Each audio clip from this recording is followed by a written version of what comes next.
Une tragédie a entraîné la princesse de Galles à prendre la parole, elle qui a souhaité se mettre en retrait depuis l'annonce de son opération au mois de janvier puis de son cancer en mars. Il s'agit d'un drame qui s'est produit à des milliers de kilomètres de chez elle, mais qui l'a touchée en plein cœur, comme son époux William et le roi Charles III.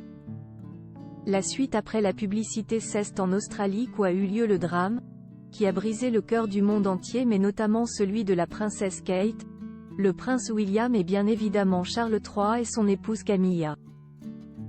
Liés au pays du Commonwealth dont fait partie ce pays d'Océanie, ils ont réagi. Une parole d'autant plus remarquable que la femme du prince héritier et le souverain britannique affrontent de leur côté des maladies graves.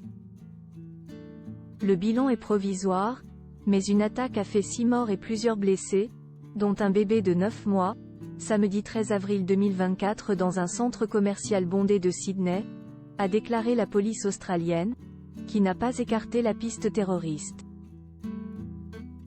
Un homme a été abattu par la police, et selon les services de secours, il s'agit vraisemblablement de l'agresseur. Le prince William et la princesse Kate, qui a démarré une chimiothérapie, ont publié un communiqué conjoint via leurs réseaux sociaux pour partager leurs émotions. Nos pensées accompagnent tous ceux qui ont été touchés, notamment les proches des victimes et les secouristes héroïques qui ont risqué leur propre vie pour sauver les autres. Un message déchirant et de compassion pour les victimes et leurs proches qu'a également tenu le fils d'Élisabeth II.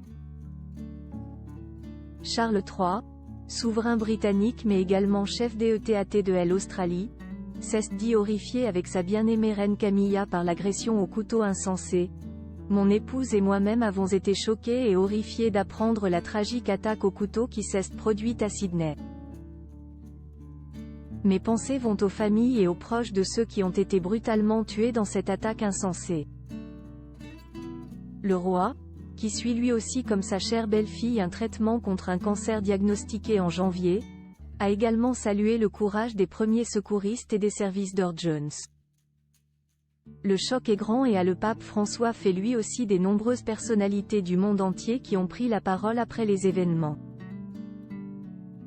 Le pape François a été profondément attristé d'apprendre la violente attaque à Sydney, et transmet sa solidarité spirituelle à tous ceux qui sont affectés par cette tragédie insensée, affirme le numéro 2 du Vatican, le cardinal secrétaire d'État Pietro Parolin, dans un télégramme adressé à l'archevêque de Sydney Anthony Colin Fisher et relayé par l'AFP. La suite après la publicité.